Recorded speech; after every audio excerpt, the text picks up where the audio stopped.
9h02, estamos recebendo no nosso estúdio o nosso colunista, professor Emanuel Pessoa, que é advogado especializado nas questões do direito empresarial.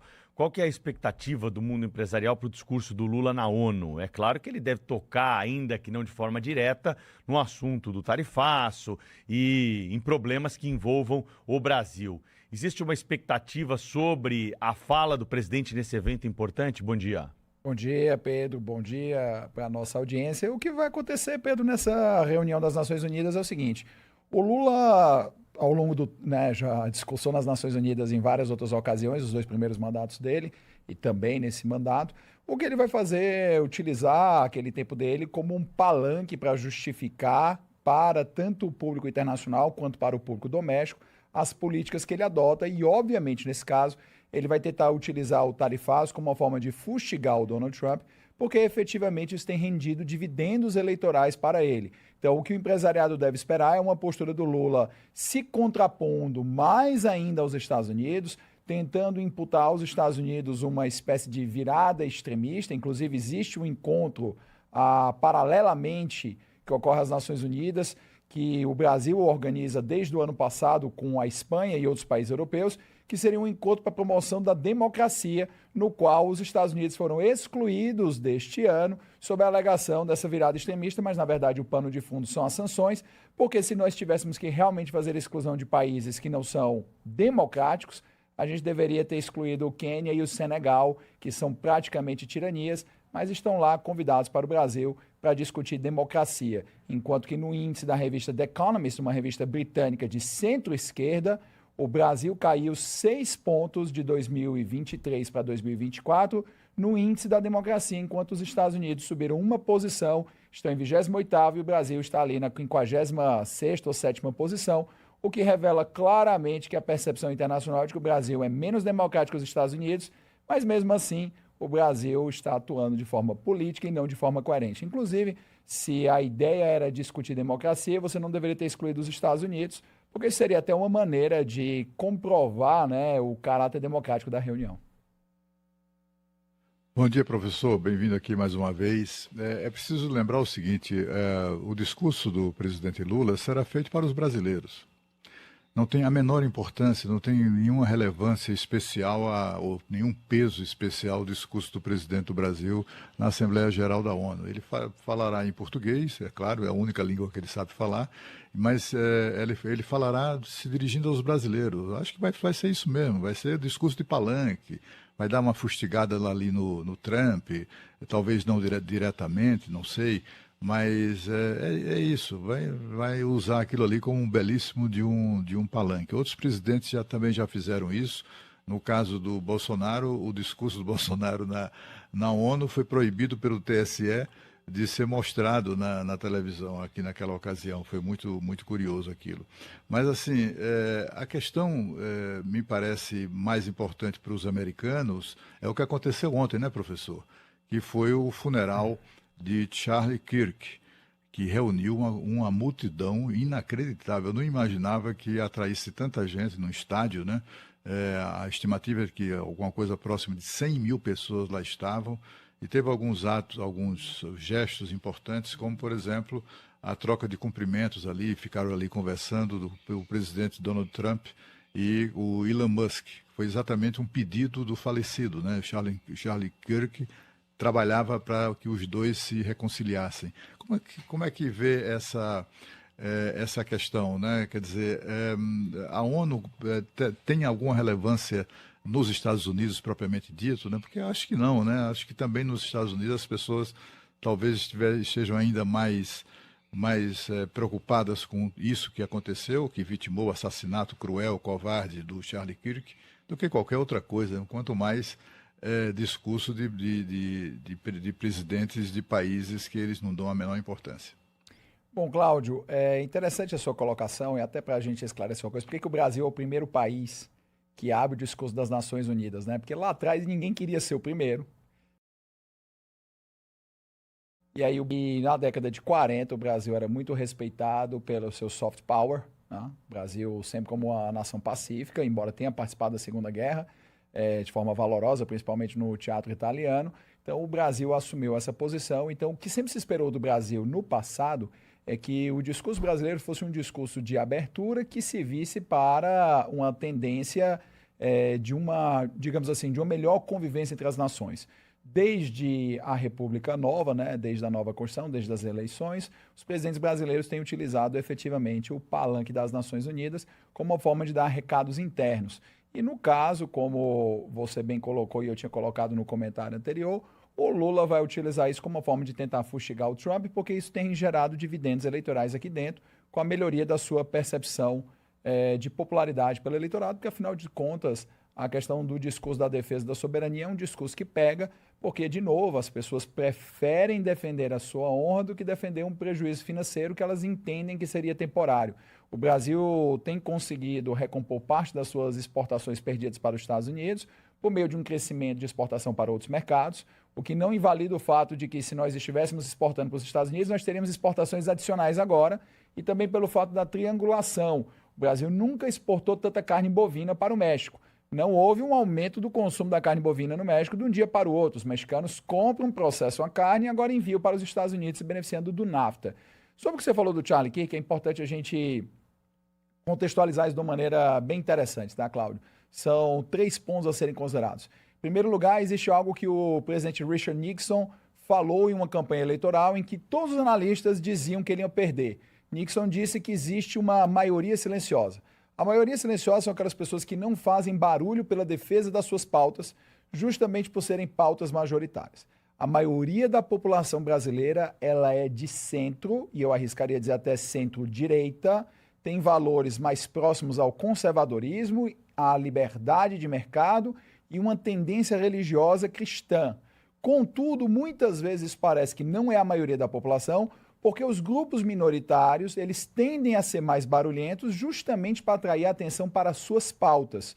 E o que tem acontecido nos últimos anos, e a gente tem visto uma mudança recente com essa nova eleição do Donald Trump, é que a maioria, por se sentir reduzida em seus interesses em função da capacidade de articulação da minoria, tem reagido e se articulado melhor. Então, essas 100 mil pessoas no velório do Charlie Kirk não é surpresa nenhuma, porque elas são pessoas que representam uma corrente majoritária nos Estados Unidos da América, como representaria uma corrente naturalmente majoritária no Brasil pela própria formação da identidade nacional. O que não significa que uma coisa é boa ou ruim, é apenas um fato, Cláudio. Então, o estádio tinha 100 mil pessoas porque cabia 100 mil pessoas. Se tivesse espaço para 300 mil pessoas, Cláudio, certamente ali haveria 300 mil pessoas.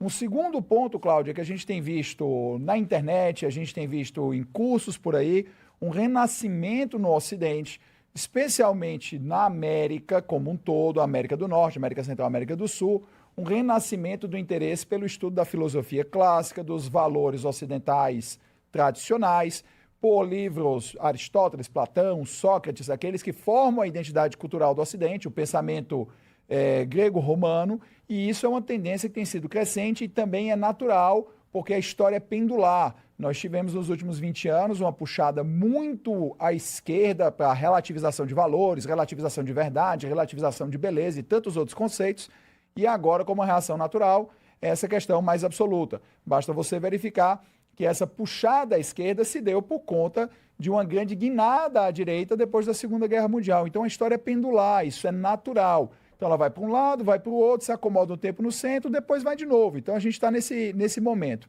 E o terceiro ponto aqui a se considerar, Cláudio, é que independentemente do movimento ser pendular ou não, o eleitor ele pode ser majoritariamente de centro-direita e mesmo assim votar no Lula, que é uma figura da esquerda, porque o eleitor ele vota com a sensação de prosperidade. Então, se o governo consegue criar no ano eleitoral uma sensação de prosperidade, ainda que isso à custa do orçamento, à custa de endividamento, o eleitor prefere continuar com o certo em vez de trocar pelo duvidoso. Emanuel, bom dia para você. Seja muito bem-vindo de novo ao Jornal Gente, nosso colunista para falar de assuntos do Brasil e do mundo. Emanuel Pessoa, advogado especialista em direito empresarial e vários outros tipos de direito, né? Internacional também, né, Emanuel? Então eu aproveito para te perguntar também, voltar ao assunto da Assembleia da ONU e falar de Palestina, porque Canadá, Reino Unido, Austrália, Portugal já reconheceram oficialmente, né, já se posicionaram para a Assembleia Geral da ONU. França deve fazer isso em plenário com o presidente Emmanuel Macron.